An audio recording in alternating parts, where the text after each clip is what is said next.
They vanished. No goodbye. No warning. Left me stranded under the brutal sun. But when they came crawling back years later, I smiled. I handed them something they'll never forget, and walked away forever. I stood there, baking under the brutal Colorado sun, squinting at the empty patch where our car had been parked just 10 minutes ago. Brooke, my wife, and her two friends, Jenna and Amber, had just disappeared. At first, I figured it had to be another one of their dumb jokes. That was their thing, always pushing the line, seeing how much crap I'd take before I finally cracked. For years married, and honestly, I'd gotten numb to their games. The teasing, the giggling behind my back. Brooke never once defended me, she just laughed right along with them. But this time, this felt different. My phone was still plugged into the car charger. My wallet? Still sitting in the glove box. All I had was a worn-out t-shirt, a pair of jeans, and this sick feeling growing bigger in my gut with every second that ticked by. We'd been on this so-called fun road trip to Jenna's lake house for 3 miserable days. Brooke had begged me to tag along, said it'd be a good way to bond with her crew. I didn't want to go. I never did. Her friends treated me like a stray dog hanging around the table, tossing out jokes and sly little jabs I was never in on. But I went anyway, because I loved her. Or at least, I thought I did back then. The gas station we stopped at was in the middle of absolute nowhere, just a tired old place with a flickering neon sign and one rusty pump. I ran inside to use the bathroom, not thinking twice about it. They always waited for me. They always had. Only, this time they didn't. An hour slipped by while I paced that cracked old pavement, kicking little stones, convincing myself they'd roll back any minute. Tires crunching. Chloe's voice shouting, "Gotcha." But the lot stayed dead quiet. After 3 hours, the sun was beating down so hard that sweat dripped down the back of my neck, and my throat felt like sandpaper.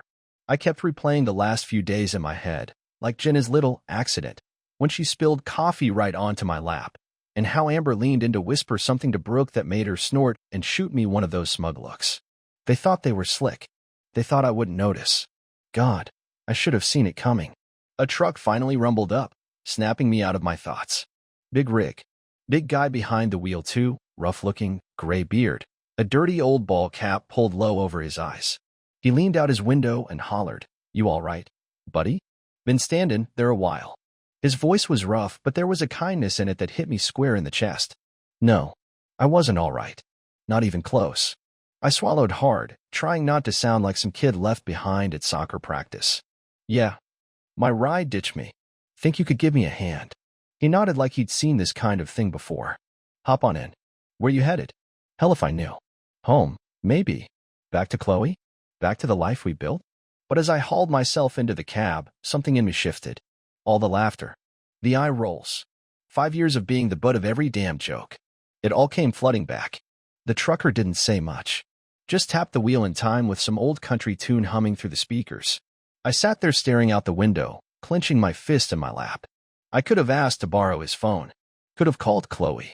Demanded to know what the hell she was thinking. But I didn't. Because I already knew what she'd say. It was just a joke. "Babe, don't be so sensitive." I'd heard it 1,000 times before.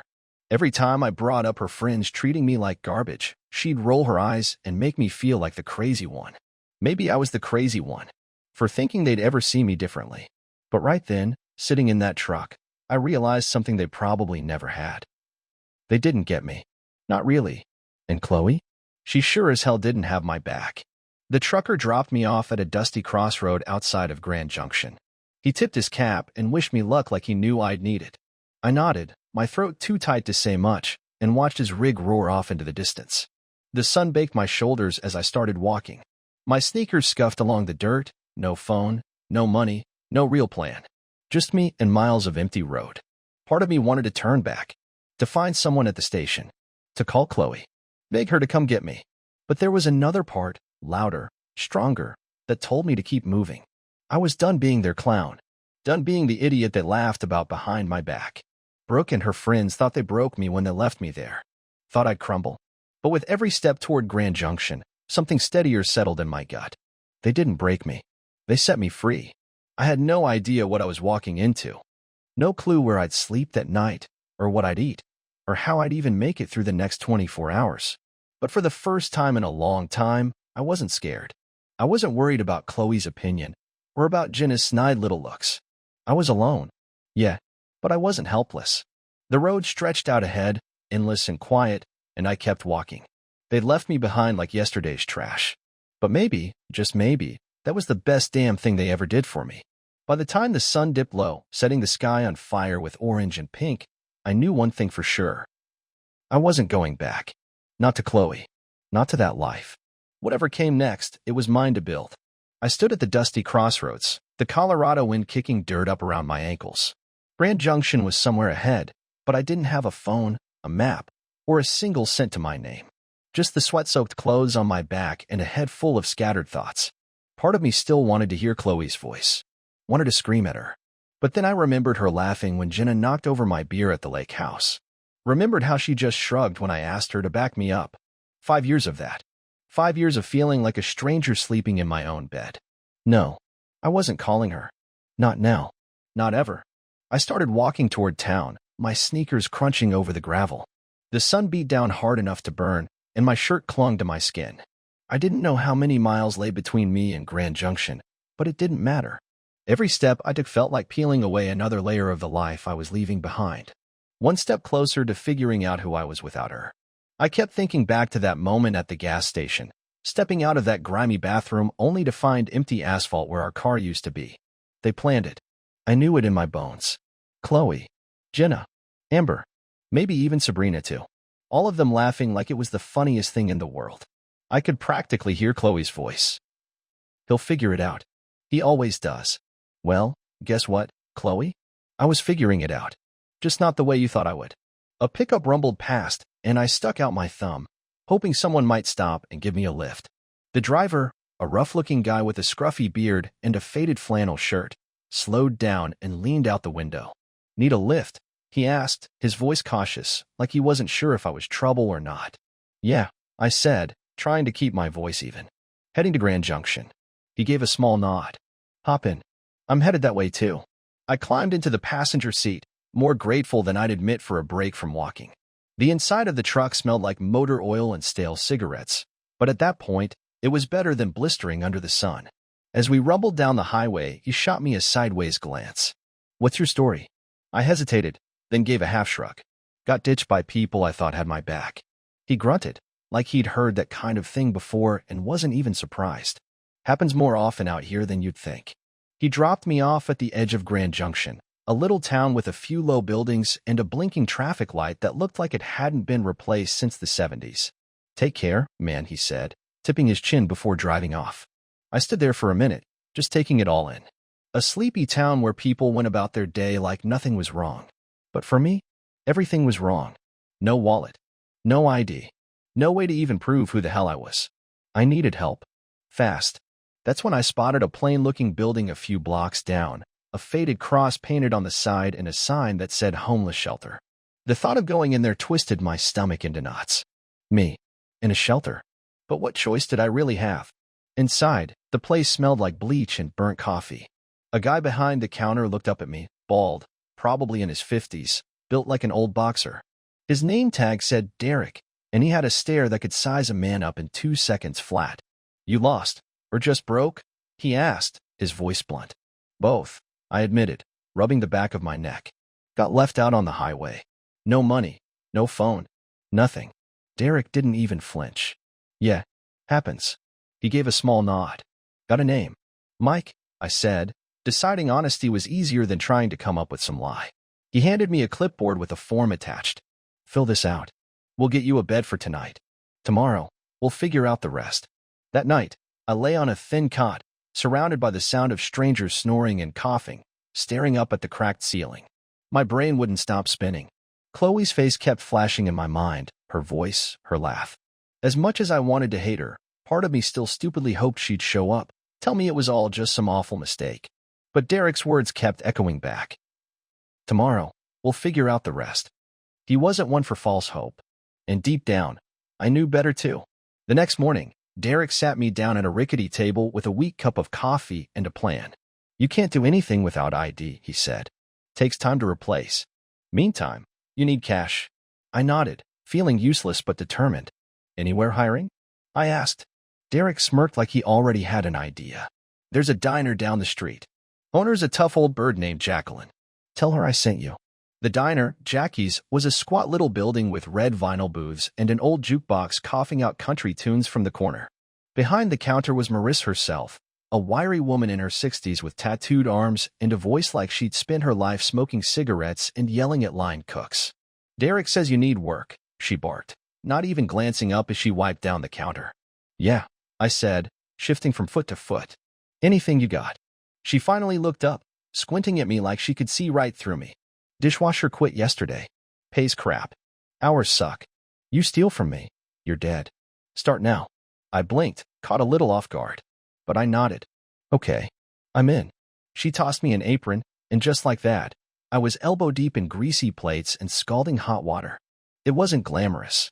Hell, it wasn't even comfortable. But it was something. Something that didn't involve Brooke or her friends laughing at me behind my back. Later that week, Derek checked in, clapping me on the shoulder like a proud older brother. "You're doing all right, Mike," he said. I wasn't sure if that was true, but I kept at it anyway. The shelter became my home base. Jackie's Diner, my lifeline. I didn't call Chloe. I didn't even let myself think about it. Every night, I collapsed onto that cot exhausted, the good kind of tired, the kind that came from building something, even if it was small. Starting over from nothing was terrifying, but it also felt a little like freedom. Waking up every morning on that same squeaky cot, hearing the same buzz of snores and hacking coughs around me, I realized how much life had changed. It had been a couple weeks since Brooke and her crew ditched me back at that gas station. I was still adjusting, scrubbing dishes, sleeping in a borrowed bed, wearing hand-me-down clothes from the donation bins. My hands were raw and cracked from hot water and soap, but weirdly, I didn't mind. It gave me something to do, something to focus on besides her. Derek stayed on me, making sure I got the ball rolling on getting a new ID. "Takes time," he reminded me, handing me another stack of forms. "But you'll get there." I nodded, grateful for him more than I could say. The diner became my whole world. Marissa didn't mess around, barking orders from the counter and calling out mistakes before I even realized I made them. "Move faster, Mike. We ain't got all day," she'd shout. But it wasn't mean. It was just how she was. I started picking up extra shifts, stashing every dollar I could into an envelope hidden under my cot. My first paycheck wasn't much, barely enough for anything fancy. But it was enough to walk into the gas station and buy a prepaid phone. Cheap, plastic, basic. And it was mine, paid for by my own hands. Not Chloe's, not anyone else's. I didn't need her anymore, not to survive. Then the phone started buzzing. I'd only had it for a day when it rattled in my pocket while I was elbow deep in a sink full of dirty plates. I wiped my hands on my apron and pulled it out. Chloe's name flashed across the screen. My stomach twisted into knots. I stared at the phone, letting it ring until it clicked over to voicemail. A minute later, the notification popped up. I knew I shouldn't listen, but I did. Her voice came through soft, almost shaky, like she'd rehearsed every word. "Mike, where are you? We waited for you. It was just a joke. We're so worried. Please call me back." I stood there, frozen, the water still running into the sink. If they were really that worried, they would have come back for me hours ago. The phone buzzed again. "Jenna," this time. I hit play. Her tone was the complete opposite, smug, light, like none of this mattered. "Come on, dude. You have to admit, it was hilarious. Call us back, all right?" Hilarious. I stared at the little phone screen, feeling my hands go white-knuckled around it. That's all I was to them. A joke. I was just a punchline to them, a joke to laugh about over beers at the lake house. And the calls didn't stop. If anything, they got worse. First Chloe, then Amber, then Jenna. Texts, voicemails, piling up like garbage. "We miss you. Where did you go? This isn't funny anymore." I sat there, scrolling through all of it, feeling my chest tighten and my head spin. Chloe's voice kept rattling around in my brain. Soft, sweet, full of fake concern, fake tears. She didn't care. None of them ever had. That night, I sat on my cot in the shelter. The place was quiet except for the hum of the heater and the occasional creak of worn-out bed springs. The phone glowed in my hand, lighting up every few seconds with another pathetic message. I listened to the first voicemail from Brooke again, then Jenna's, then one from Amber, just her giggling before the recording cut off. My thumb hovered over the call button. Part of me burned to call Chloe, to unleash all the anger boiling inside me, to demand answers. But what would it change? She'd laugh it off. Or worse, she'd cry, twist it around, make me feel like the villain. just like she always did. I'd swallowed that poison for years, grinning through it because that's what I thought a good husband was supposed to do. Not anymore. I scrolled down the list: Chloe, Jenna, Amber, even Sabrina, and one by one, I blocked them all. My fingers shook a little as I did it, but once it was done, the phone went blessedly silent. No more buzzing. No more lies. I leaned back against the cold wall and let out a breath I hadn't even realized I was holding. It felt like cutting a rope that had been strangling me for years. They couldn't reach me now. They didn't get to write the ending to my story. That was mine. The next morning, I went right back to the diner like nothing had happened. Rolled up my sleeves. Plunged my hands into the scalding dishwater. Let the heat burn away the last of their voices echoing in my head. Marissa noticed right away. "You're awful quiet today," she said, tossing me a rag to wipe down the counter. "Trouble?" I shrugged, not wanting to get into it. "Just sorting through some stuff," I mumbled. She snorted. "Long as it don't screw with my kitchen, sort of way," she said, her way of showing she cared, kind of. I cracked a small smile at that. Marissa didn't want my drama. She just wanted the job done. And honestly, that felt like a breath of fresh air. Later that day, Derek swung by, handing me a slip of paper with a case number scribbled on it. "Your ID's coming along," he said. "You holding up?" "Yeah," I nodded. "Better than I figured I would." He gave my shoulder a solid clap and left me to it. By the end of that week, I had saved up enough to buy a second-hand jacket from the shelter's donation pile. It wasn't much, worn at the cuffs, faded at the seams, but it kept the chill off at night. And it was mine. Every evening, I walked back to my little corner at the shelter, the prepaid phone silent in my pocket, feeling a little lighter each day. Brooke and her friends? Gone. Cut out like dead weight. I didn't need their apologies. Or their crocodile tears. I had work. A bed. A plan. They were small things, maybe even pathetic to someone else. But to me, they were everything. Yeah, the ache was still there. The sting of betrayal doesn't just vanish. But every greasy plate I scrubbed, every dollar I tucked away, it faded a little more. I was building a new life. One they couldn't touch. And for the first time in what felt like forever, I drifted off to sleep without dreaming of her. Months passed. The diner became more than just a job, it became my anchor. Things weren't perfect, but they were steady. And steady was good enough for me. I finally scraped together enough cash to move out of the shelter and into a tiny studio apartment above a laundromat in Grand Junction. It wasn't fancy. Hell, it barely qualified as an apartment. One room, a lumpy mattress, a single hot plate, a bathroom so cramped I had to turn sideways just to close the door. But it was mine. No more cots. No more strangers snoring 2 feet away. Just a key in my pocket and a door I could lock. Marissa had noticed my hustle at the diner and bumped me up to prep cook, more hours, a little more cash in my pocket. I spent my shifts in the back, chopping onions, peeling potatoes, the steady rhythm of the work keeping my hands busy and my mind quiet. It was good work. Honest work. And it felt damn good to earn something real. But the nights were the hardest. Lying there on that beat-up mattress, staring up at the water stains on the ceiling, Chloe's face would creep back into my mind. I'd see her smile, not the mean one she used around her friends, but the real one she used to give me. Back when things were still good. Before I became the punchline. I wondered if she ever missed me. If she even cared. The loneliness would hit hard some nights, like a cold weight pressing down on my chest. But morning always came. And every morning, I dragged myself out of bed, threw on my jacket, and headed back to the diner. No fear. No judgment. No snide remarks from the sidelines. Just me. Free to breathe. Free to be whoever the hell I wanted to be. One night, after a long shift, I found myself messing around with my prepaid phone board, restless. I kept it simple. No contacts. No old ties. But curiosity got the better of me. I made a fake social media account, no picture, no real name, and searched her up. Chloe's profile popped up immediately. Still public. Still flaunting her perfect little life. There were photos from the lake house trip, her and Jenna grinning by the water, drinks in hand, looking like nothing bad had ever happened. Then I saw it. A post about me. An old picture of the two of us from some picnic years back, both smiling like idiots, and her caption punched me right in the gut. Missing my love. I pray he finds his way back to me. I just stared at it. Missing me? She hadn't even come back for me. She'd left me to rot at some gas station in the middle of nowhere. I almost laughed, a sharp, bitter sound that bounced off the bare walls of my tiny apartment. It was fake. All of it. Typical Brooke.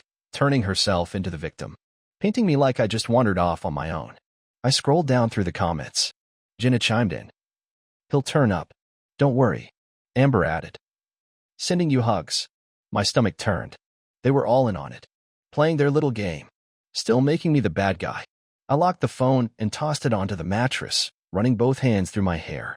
No, she hadn't changed. But I had. I wasn't the idiot in that picnic photo anymore, the guy who smiled wide and took every hit like it didn't matter.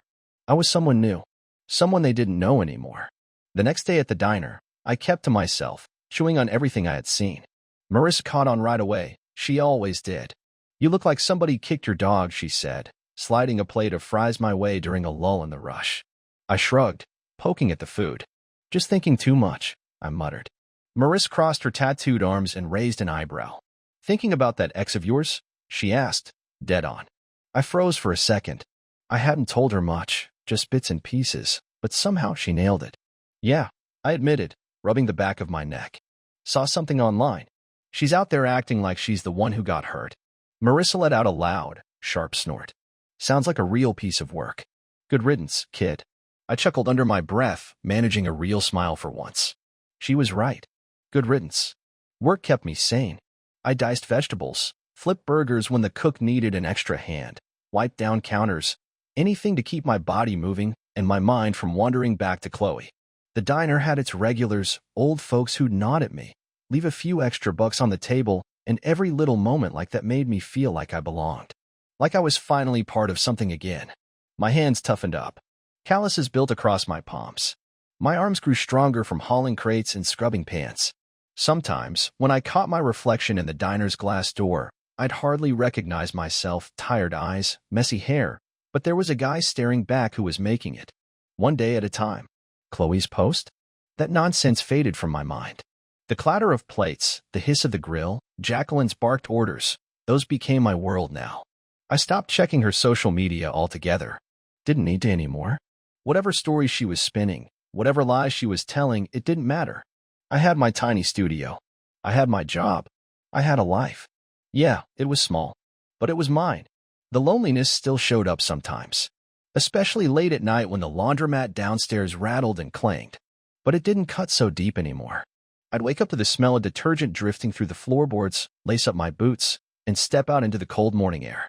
No one waiting to mock me. No one waiting to roll their eyes at everything I said. I could just be Mike. Plain, simple Mike. And for once, that was enough. For the first time in years, I wasn't drowning. I was standing on solid ground. Freedom wasn't some big fireworks moment. It was quieter than that. It was a key in my pocket. A paycheck in my hand. A life I chose, not one I begged for. And I wasn't about to give it up. I'd been living above the laundromat for a while by then, settling into a rhythm that felt like mine. Work at the diner. Save a little cash. Sleep in my own place. The days blended together, slow and steady, but they were good. And then, she walked in. Sienna. She started showing up at Jacqueline's twice a week, always grabbing the same booth by the window, always buried under a mountain of textbooks. She was studying medicine. I figured that out pretty quick by the way she muttered anatomy terms under her breath while scribbling frantic notes. Her order? Never changed. Denver omelet. No tomatoes. Extra coffee. She barely even looked up when I brought it over, too wrapped up in her work.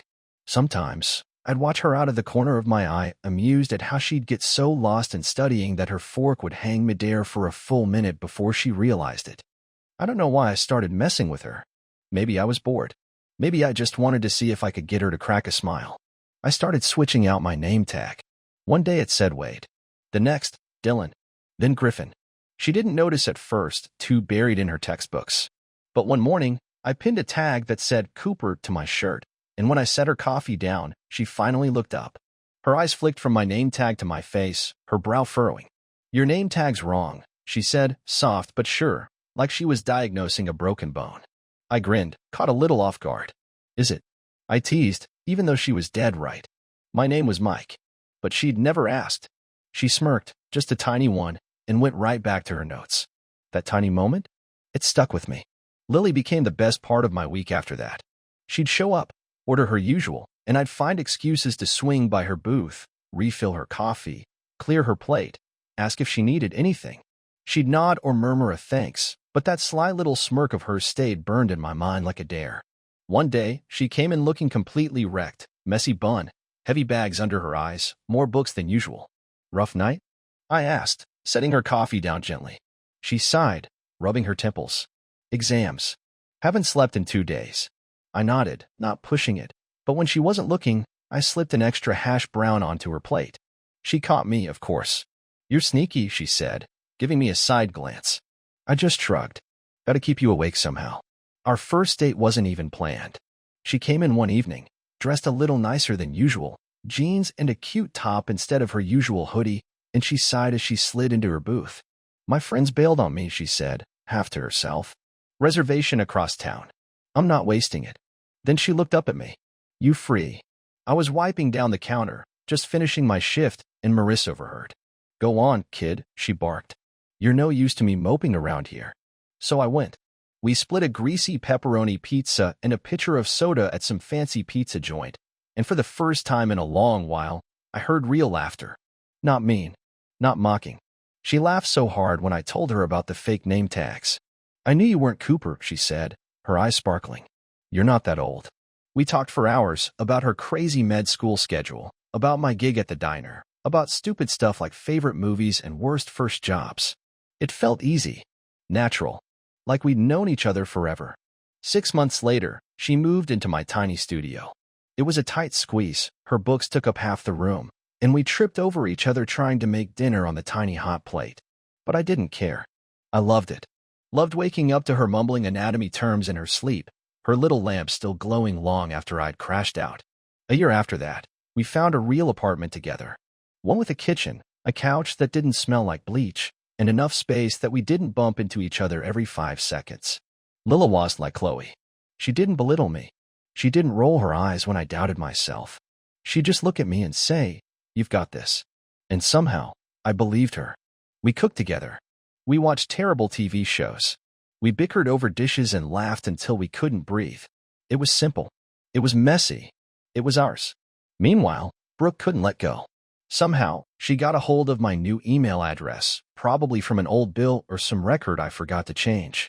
The first email popped up while I was chopping peppers at the diner. Mike, I just want to know you're okay. I miss you. We all do. I stared at it, my knife hovering over the cutting board. Miss me? She abandoned me at a gas station without a second thought, laughed about it with her friends. And now she missed me? I deleted it without a second glance. But they kept coming. Some short, some long, all syrupy sweet, dripping with fake regret. I messed up. Please talk to me. I saw your grandma. She's worried.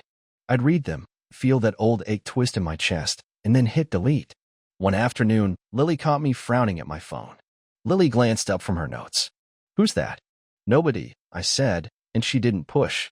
She didn't have to, because I wasn't going back. Life with Lily was better than anything I ever thought I deserved. The diner was running smooth. My hands were steady. And Chloe's emails? Just background noise now, easy to ignore. I had built something real, something solid. And every day with Lily proved it. She'd tease me about my cooking skills. I'd laugh at her god-awful singing. We'd crash onto that second-hand couch, tangled up, laughing about nothing. Brooke could write 1,000 emails if she wanted. It didn't matter. I didn't owe her a damn thing. My world was here now, and I wasn't letting it slip through my fingers. Standing in Jacqueline's kitchen, flipping burgers while grease popped against my apron, I realized life was good. Better than good. It was real. Lily and I were settled into a real apartment now. A step up from that cramped studio over the laundromat. We had a bedroom with a door that actually shut, a stove that didn't smoke, and windows that let in honest sunlight. It finally felt like I'd clawed my way out of the hole Brooke and her friends had buried me in. Work was steady too. I'd been at the diner long enough that Marissa started trusting me with more, barking less, nodding more. One slow afternoon, she waved me over to the counter, her serious eyes locking onto mine. Mike, she said, wiping her hands on a rag. You're not half bad at this. I smirked, thinking she was about to mess with me. But her face stayed serious. I'm opening a second spot across town. Small place. Mine. Need someone to run it. You in? I froze, spatula still in my hand, the burger burning behind me. Me? Run a diner? I'd gone from scrubbing plates to flipping burgers. But managing a whole place? You serious? I asked, my voice rough. She snorted. Do I look like I'm kidding? You show up. You work hard. You don't steal. You don't whine. Say yes or no. My head spun.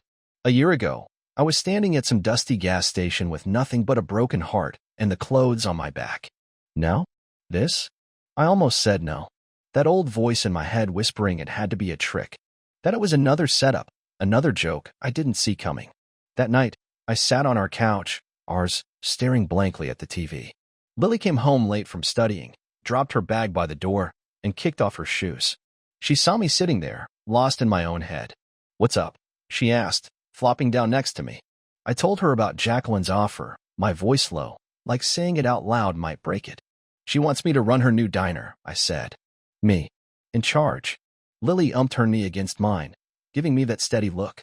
And you're thinking about turning it down? She asked, reading me like an open book. I shrugged, rubbing the back of my neck. I don't know. What if I screw it up? She grabbed my hand, firm and sure. Mike, you're already running that place half the time. You're fixing problems, handling orders, picking up the slack. Just make it official. You've got this. Her words hit harder than I expected. She didn't laugh. She didn't mock. She believed in me, with every word, every look. Brooke would have laughed, made a joke. Her friends would have piled on. But Lily just sat there, steady and sure, and waited for me to believe it too. I nodded. Okay, I'll do it. She smiled, that small, beautiful smile I loved, and leaned her head on my shoulder. Good. Now stop moping. We've got dishes to do. I laughed, feeling the weight lift off my chest, and we washed dishes side by side, her humming some off-key song while I splashed water at her. The next day, I walked into Jacqueline's diner and gave her my answer. Yes. She grunted, like she'd expected it all along, and tossed me a set of keys. Don't burn it down, she said before turning back to counting cash. The new place was small, just 10 tables, a counter, and a kitchen barely big enough for two. But it was mine to run. I started the next week, building schedules, ordering supplies, jumping onto the line when things got slammed. It was chaos at first. Waitresses forgetting orders. Me burning fries. Messes everywhere. But Lily had been right. I already knew how to handle it. The place started running smoother. Regulars trickled in. And one day, Marissa popped her head in, gave me a nod, and said, "Not bad, kid." And for the first time in a long time, I felt taller than I ever had. Then another email came. I was checking inventory on my phone when I saw it, Chloe's name popping up again. Mike, your grandmother's been asking about you. Please let us know you're okay. My gut twisted. Grandma, the sweetest woman you could ever meet, had kept sending me cards even after I married Chloe. Brooke dragging her into this now? It was low, even for her. I pictured her typing it, fake tears, fake worry, trying to hook me back in. I slammed my thumb down on delete, harder than necessary. She didn't get to use Grandma against me. Not after everything she'd done. I knew I needed to call home, and I would, but not through her. After that, I threw myself into work. Kept my hands busy. Kept my mind off the past. The diner picked up, truckers, locals, even a few tourists, all treating me like I belonged. I'd come home to Sienna, buried under her textbooks, and she'd glance up and ask, "How was work?" "Good," I'd say, and mean it. We'd throw together dinner, nothing fancy, and talk about her classes, my diner, the life we were piecing together. Meanwhile, Chloe's emails kept stacking up in my trash folder. Unread. Unopened. She was a ghost. A shadow I didn't have to chase anymore. My life was here now, the diner, Sienna, our little apartment, the keys in my pocket. I'd been left once. Abandoned. Forced to figure it all out. And I did. Now, I was building something better. Something they could never touch. Every night, I locked up the diner, drove home, and felt like a man who had finally found solid ground. 15 years passed. I was flipping eggs at my third diner, a little joint on the edge of town, when my phone buzzed in my pocket. The morning rush was in full swing. Truckers yelling for coffee. Waitresses darting between tables. I almost ignored it. 15 years had turned me into a different man. Lily and I were married. We had 2 wild kids tearing through the house.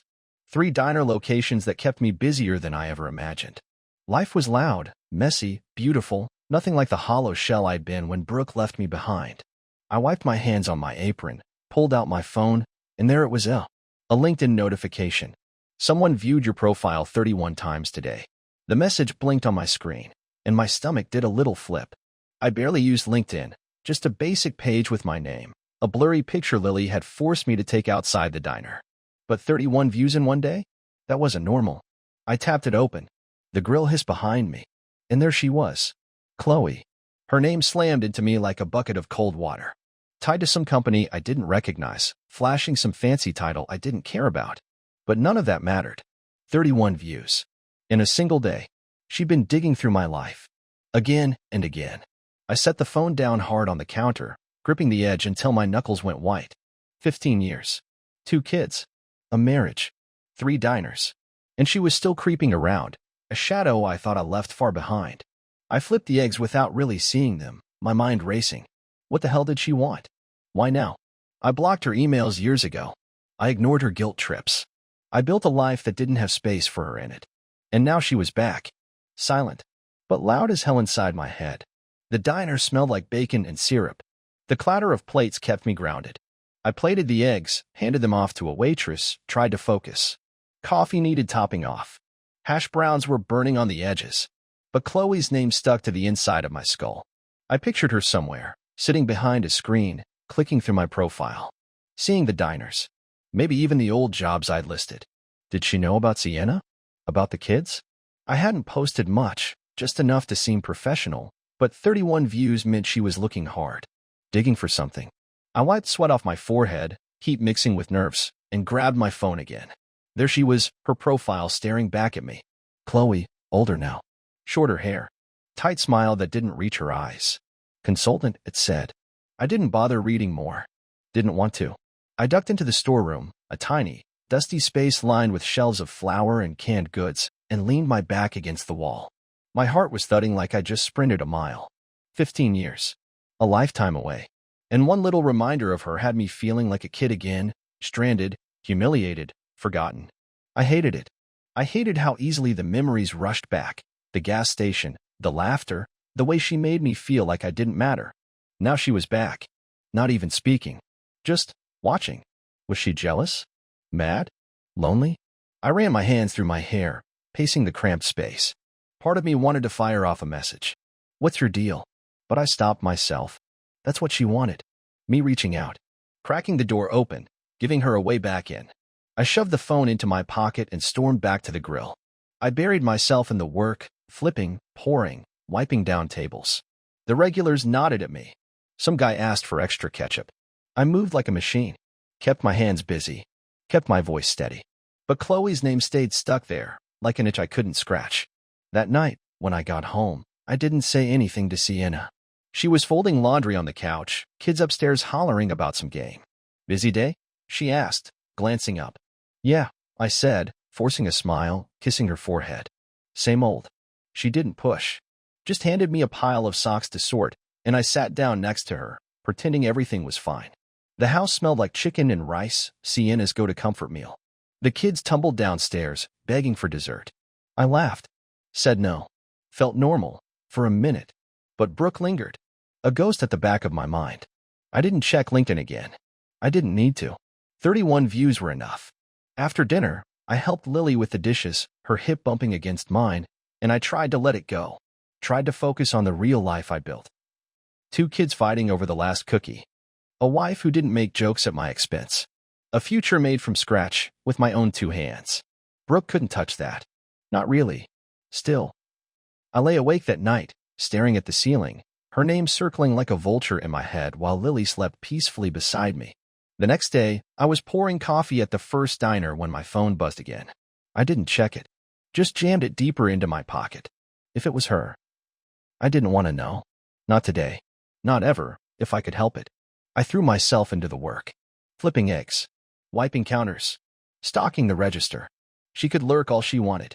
I wasn't opening that door again. Not for anything. Then, it happened. For days after those LinkedIn alerts. The door jingled, that familiar old sound, and they walked in. Chloe. Jenna. Estella. I froze behind the counter. 15 years. 15 damn years since they left me standing at that gas station.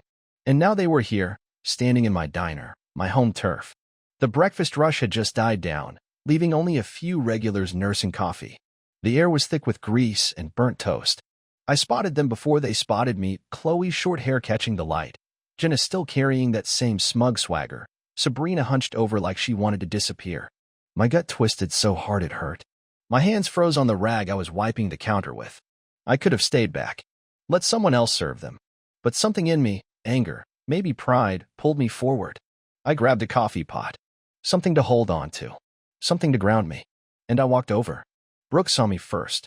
Her eyes went wide. Her mouth fell open. "Oh my God. It's you," she gasped, her voice shaky like she hadn't practiced this moment enough. Jenna leaned back in the booth, smirking that same old smirk. "Look at you, big shot," she said, half laughing. Sabrina barely lifted her head. Her hands fidgeted with the menu.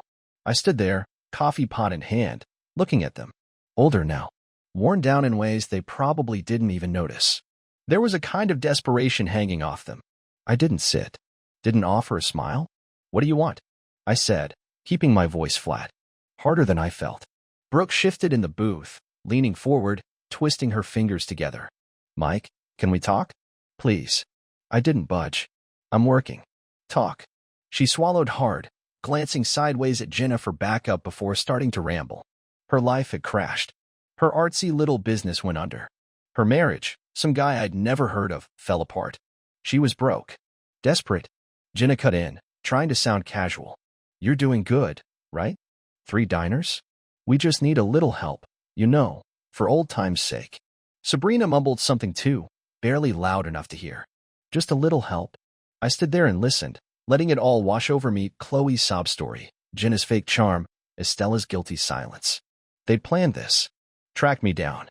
Convinced themselves I'd roll over because once upon a time, I would've. I tightened my grip on the coffee pot. Watched Chloe's eyes go glassy. Watched Jenna's smirk twitch. Watched Sabrina shred the edge of her menu with shaking fingers. I remembered the gas station. The laughter. The way they left me like I was nothing. And now? Now they were the ones sitting here, begging. I didn't say a word. I turned and walked away, back toward the tiny office in the back. The cramped little room filled with receipts, invoices, and the life I'd built without them. And I didn't look back. My boots thudded heavy across the diner floor. They wanted money. After leaving me with nothing, laughing while they drove off, they thought I'd just hand it over. I sat down in the office chair. It creaked under me as I leaned back, staring at the wall. My hands shook a little. Not from fear. From anger. I could have marched out there, could have thrown them out, made a scene. But I didn't. Instead, I grabbed an envelope, pulled out the checkbook, and scribbled down a number. I walked back out. They were still there, huddled in the booth, whispering, their heads snapping up the second they saw me coming. I dropped the envelope right in front of Chloe. Watched her fingers snatch it up like it might disappear if she waited too long. Her face lit up, just for a second. She tore the envelope open, pulling out the check. And just like that, her smile cracked. The air shifted. Jenna leaned over, grabbing it from her. Her face twisted as she read it.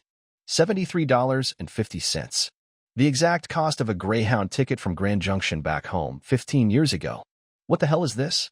Jenna snapped, shoving the check at me. I leaned in, keeping my voice low and even. "That's what it would have cost me to get back to you that day," I said. "I didn't take it." "You don't get more than that." Brooke opened her mouth. But nothing came out. No excuses. No fake tears. Jenna slammed the check down. "You're a jerk, Mike," she barked. "After everything?" I cut her off before she could finish. "After everything, you left me. You laughed." I straightened up, looking each of them dead in the eye. Chloe, pale and shrinking. Jenna, red with rage. Estella, sinking into herself, silent. "This," I said, tapping the check, "is me being generous." They flinched. All 3 of them. I didn't. "It's time for you to leave," I said, loud enough for the whole diner to hear. "And don't come back." I turned without waiting for their answer, walking back to the counter, heart pounding hard in my chest, but my steps were sure. Solid. The waitress hovered nearby, uncertain, but I waved her off.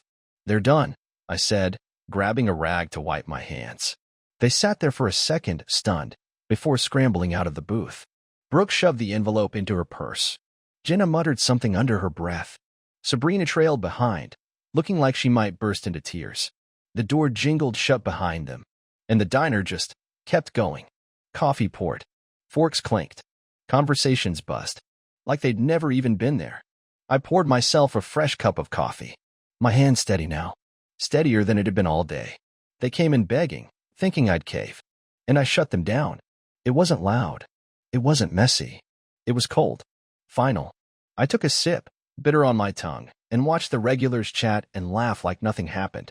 Chloe's tears. Jenna's anger. They didn't matter. Not anymore. I'd given them exactly what they gave me 15 years ago. Just enough to walk away. The diner hummed around me, my diner, my life, and they were gone. I finished my shift, locked up, and headed home. Every mile that passed, I felt lighter. They tried, and they lost. That was the end of it. I leaned against the front window for a second before leaving, the glass cool against my arm, watching them out in the parking lot. They were unraveling. Jenna was loud, slashing her hands through the air, her face twisted up like she wanted to punch something. Brooke stood there, holding the crumpled envelope, staring down at the ground, shoulders hunched. Sabrina hung back, arms crossed tight, looking like she might bolt or burst into tears, maybe both. I couldn't hear them through the window, but I didn't need to. They were blaming each other. Jenna pointing fingers, Brooke shaking her head slow and tired. Brooke finally shoved the check deep into her purse like it burned her. She glanced back toward the diner, her eyes meeting mine for a fraction of a second, then darted away. I didn't move, didn't blink. They could fight all day out there. It didn't touch me anymore. I'd closed that book. 15 years of garbage done. I turned away, grabbed my cold coffee, and sipped. Didn't even flinch at the bitterness. The diner buzzed soft around me. The jukebox humming an old tune. The waitresses clearing tables, sneaking curious glances but keeping quiet. One of them finally asked, stacking plates. "You good, Mike?" I wiped the counter, slow and steady. "Yeah," I said, short and sharp. I didn't want questions. Didn't want to rehash it. They were gone. And I wasn't looking back. Driving home, the truck engine growled low under me. The road stretched out dark except for my headlights slicing through. I gripped the wheel, my mind stuck on their faces. Brooke when she saw the check. Jenna's snarl. Estella's shrinking silence. It should have felt better. And mostly, it did. But there was this itch I couldn't shake, this faint, gnawing thing. They looked desperate. Broken. 15 years ago, I would have cared. Would have run after them. Tried to fix it. Not now. Now, I just watched them leave. The house came into view, lights glowing warm through the windows, Sienna's car in the driveway. I let out a long breath I didn't know I'd been holding. This was real. My family. My life. Not them. I kicked off my boots at the door, the smell of leftover lasagna hitting me the second I stepped inside. Lily sat at the kitchen table, papers spread out, pen tapping softly against her notebook. Grading, probably. The kids were upstairs, their voices muffled but still awake. She looked up over her glasses and smiled softly. "Hey," she said. "You okay?" I nodded, pulling out a chair across from her, laying my hands flat on the table. "They came by," I said, keeping it simple. Her eyebrows lifted a little, but she waited. "Chloe, Jenna, Estella. They asked for money. I gave them bus fare and told them to go." She set her pen down and leaned back, studying me calm, steady as always. "Bus fare?" she asked, a small smile tugging at the corners of her mouth. I nodded, feeling a little lighter just saying it out loud. $73.50, I said. The exact price of a Greyhound ticket home. Back then. I told her how Chloe's face had crumbled, how Jenna had snapped, how I turned and walked away. Lily listened without a word, her hand resting lightly on the table. When I finished, she reached over, her fingers brushing mine, grounding me in a way nobody else ever had. "They can't take anything from you that you don't give them," she said, her voice soft but firm. I looked at her, those words sinking deep. Yeah, she was right. I nodded, my throat tight. She squeezed my hand once, then picked her pen back up, going back to her papers like it was no big thing. Because to her, to us, it wasn't. We ate leftovers later, just the two of us. The kids finally quiet upstairs. The house warm, steady, safe. And for the first time in a long, long time, I felt free. I picked at the lasagna on my plate, my mind still halfway back in that parking lot. Jenna yelling, Brooke staring, Sabrina shrinking into herself. It didn't matter what they said. Didn't matter who they blamed. They came for a handout, and all I gave them was a mirror. Lilith had pressed me for details. She just kept talking about the kids, about our son's math test, about our daughter's new obsession with drawing cats on every scrap of paper she could find. I smiled, nodded, let her words pull me back into the moment. After dinner, we cleaned up, her hip bumping into mine at the sink, and little by little, the world steadied under my feet again. That night, lying in bed with Sienna's breathing slow and steady beside me, I stared up at the ceiling. The house creaked. The kids shifted in their rooms. And I let the whole thing play through in my head. Chloe, Jenna, Sabrina sitting there, unraveling. They couldn't touch this. Not my family. Not my diners. Not me. I'd locked the door behind them, left them outside where they belonged. The itch inside me, that restless, aching feeling they'd always left behind, was still there. But it was fading. Lily was right. They had nothing. I didn't give. And that check, $73.50, was the end of the story. I closed my eyes, sank deep into the bed, and for the first time in a long time, I slept hard. No ghost chasing me. Weeks slipped by. I stood in the kitchen stirring a pot of chili on the stove, the smell of cumin and tomatoes filling the air. It had been a while since that day at the diner, since the check hit the table, since I watched them argue in the parking lot. I hadn't heard from them since. No calls, no emails, no silent stalking online. They were gone, really gone. And I could feel it, a calm so deep it settled into my bones. Life rolled on without a hitch. Lily grading papers at the table. The kids tearing up the backyard. The diners humming with regulars and early morning rushes. It was mine, all of it. And they couldn't touch it. I didn't look over my shoulder anymore. Didn't wait for another shoe to drop. The chili bubbled over. I gave it a taste, needed a little more salt. Across the room, Lily glanced up over her glasses. "Smells good," she said, smiling that easy smile that still knocked the air out of my lungs. "Better be," I teased back, and she laughed, soft and real. The kids burst in from outside, our son waving a muddy stick, our daughter chasing after him, shouting about a bug she found. "Wash up," I called out, pointing to the sink. They groaned, but did it anyway, splashing water everywhere, giggling too loud. The kitchen turned into beautiful chaos. Chloe's face, those crocodile tears, that desperate look, faded a little more every day, replaced by these messy, noisy, perfect moments. Work stayed good too. I bounced between my 3 diners, flipping burgers, checking orders, joking with the staff, trading stories with the regulars. Old Tom with his black coffee. The trucker who always tipped too much. The woman who never remembered to ask for extra napkins until after the food came. They knew me now. I belonged. One morning, Marissa stopped by the first diner. Her tattoos were faded now, her walk slower, but her eyes still sharp as hell. "You didn't screw it up," she said, giving the place a hard look before clapping me on the shoulder. Then she turned and walked out without another word. I laughed to myself, pouring coffee, thinking about that skinny, humiliated kid I'd been standing outside a gas station 15 years ago, and where I stood now. I didn't check up on Brooke anymore. Didn't stalk her socials. Didn't wonder what she was doing or who she was blaming. Years ago, sure, I looked once. Saw her playing the grieving widow. But not anymore. I didn't need to know how her life turned out. It didn't change mine. She was out there somewhere, living whatever story she wanted to tell herself. Jenna and Sabrina too. Maybe. Mad. Bitter. Still pointing fingers. It didn't matter. They came begging. And I gave them exactly what they gave me all those years ago. Just enough to walk away. That weekend, Lily and I took the kids to the park. A crisp fall day, the ground thick with crunching leaves. Our son ran ahead, kicking a ball. Our daughter clung to my hand, pointing out every squirrel like it was a miracle. Lily walked beside me, her arm brushing against mine. We didn't say much. We didn't have to. We just watched, breathed, lived. For a second, Brooke flickered in the back of my mind, her voice cracking, her hands twisting, and then she was gone. Couldn't touch me. Not anymore.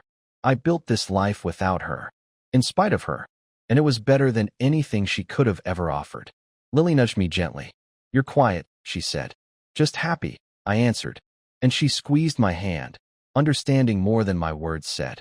Later, back home, we ate the chili. Way too spicy, the kids complaining between mouthfuls.